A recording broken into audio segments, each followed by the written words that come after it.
Hello everyone, Amit from EcoVisioner. I hope you have watched my video on class 1. The topics covered there were intermediate and final, stock and flow.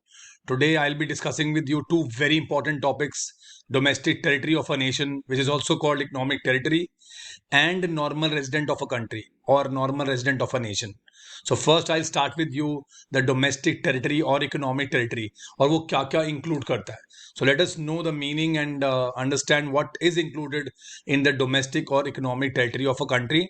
It is a geographical territory administered by government within which persons, goods or capital circulates freely. तो हम तो सोचते हैं कि हमारा India का एक the political boundary जो हमारी जोग्राफिकल बाउंड्री है, जो पॉलिटिकल फ्रंटियर्स हैं, इंडिया की mainland plus we have two islands we have Lakshadweep and Andaman and Nicobar, वही इंडिया की इकोनॉमिक टेरिटरी है. We sometimes think that geographical and economic territory are exactly the same, but in economics there is something else also to this. So when we talk about economic territory, it includes a territory lying within political frontiers including territorial water, India ka territorial water 12 nautical miles, and then India's airspace too. वो सब India की domestic territory में आता है. Point number B, Indian embassies abroad, India's consulates abroad, Indian government offices abroad, India's military bases, which we don't have abroad. But like US, America has its military bases in many countries of the world.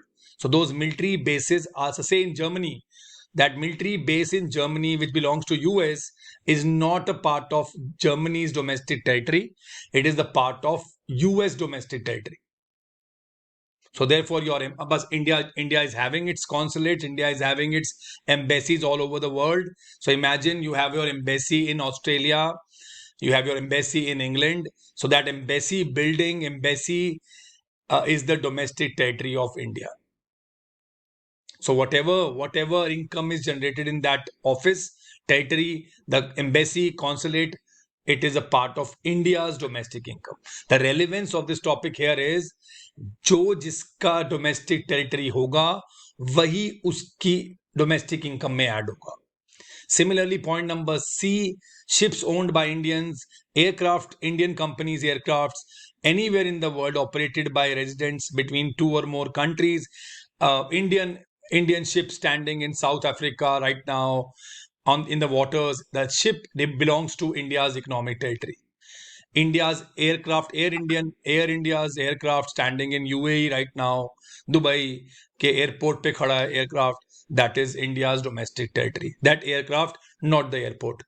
Similarly, पानी में fishing vessels operated by resident of India in the international waters, and also oil and natural gas rigs where we take out oil and gas from the oceans, and by the permission, Indian residents have got the permission to take it out, Indian companies get the permission. So that platform, that rig is the domestic territory of India. So why it is relevant? जिसकी economic territory उसकी domestic income, not national income, domestic territory is domestic income.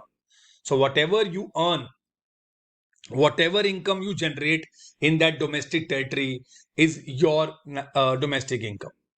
If we talk about Indian embassy in England, so all the compensation, salaries, everything generated in that embassy, Indian embassy in England, is a part of India's domestic income, not national income.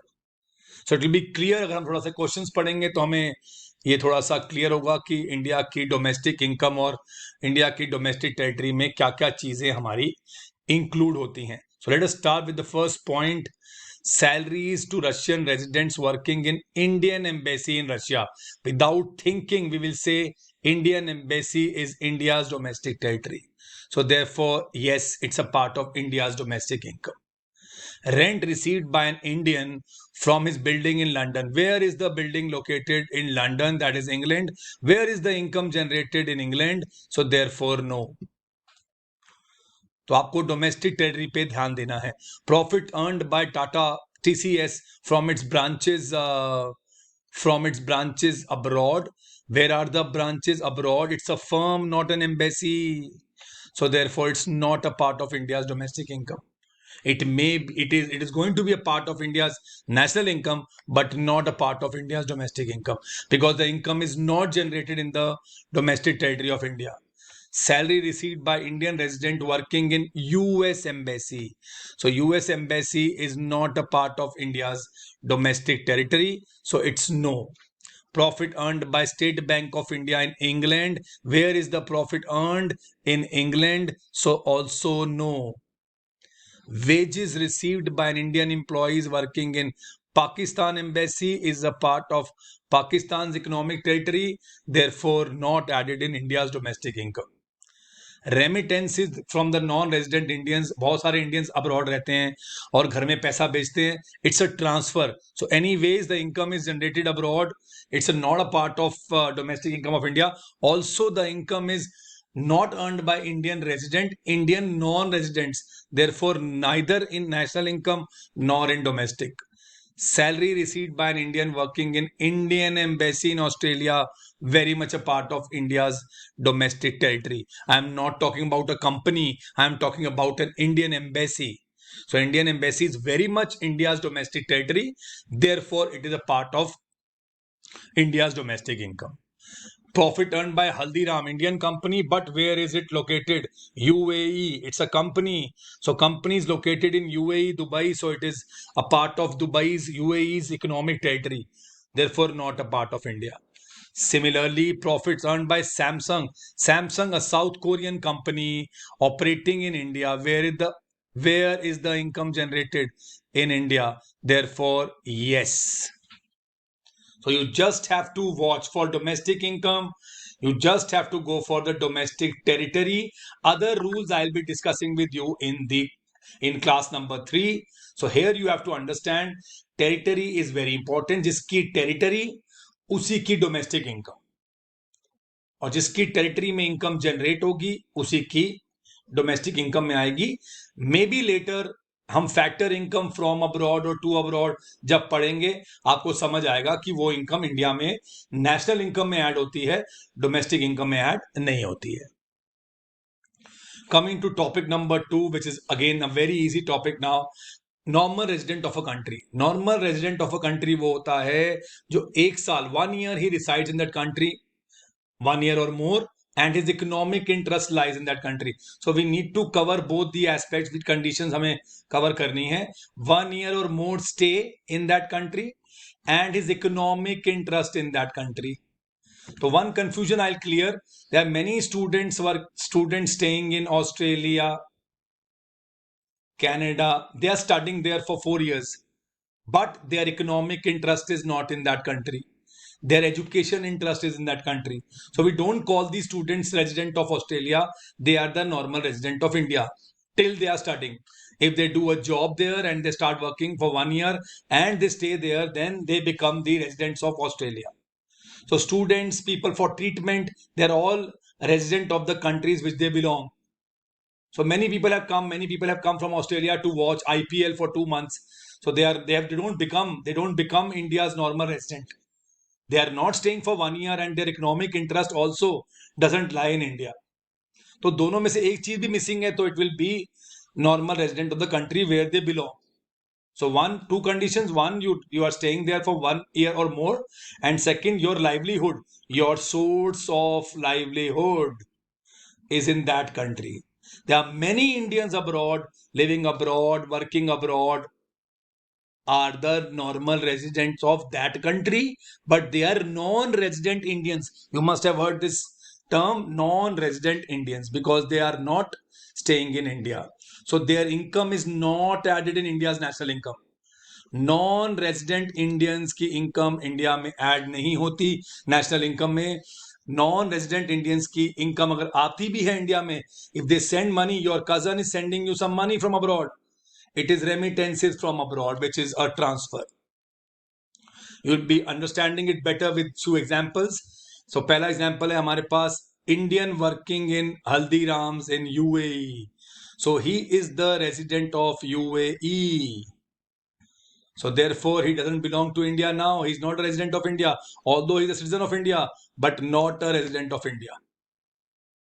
because he's working in Haldiram and his economic interest, he's working in UAE and his economic interest also lies there. American working in Indian embassy in USA. Although he's working in Indian embassy in USA, but he's staying in USA. So therefore he remains the resident of USA. So not a resident of India. Indian staying in New Zealand for psychiatric treatment. Indian has gone for his treatment. He'll come back after 6 months. His economic interest doesn't lie there. Although maybe if he stays for more than 1 year also, his economic interest is not there. So he is Indian resident. Yes, he is the part of India's residency.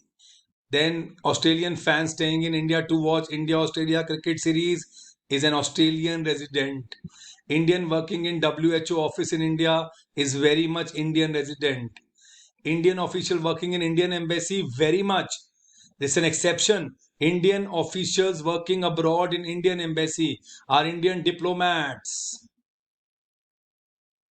Although the embassy is in China, but they stay in the embassy buildings. They are the citizens and the residents of India. So एक exception है कि Indian official इसकी जगह अगर Chinese Chinese कोई आदमी Indian embassy में काम कर रहा होता तो वो चाइना का रेजिडेंट होता. So that is the only exception. Indian embassy में जब इंडियन डिप्लोमेट्स रहते हैं they are the residents of India. They still remain the residents of India although they are moving in China. So therefore, this is how we understand domestic territory and normal resident. Domestic territory term is more used for calculating domestic income, whereas normal resident is used for national income.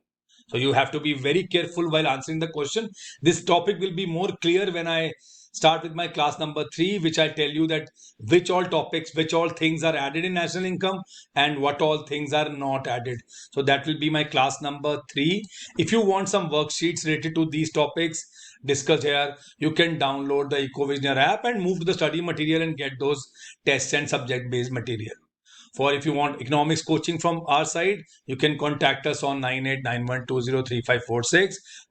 Download our EcoVisioner app and keep on updating yourself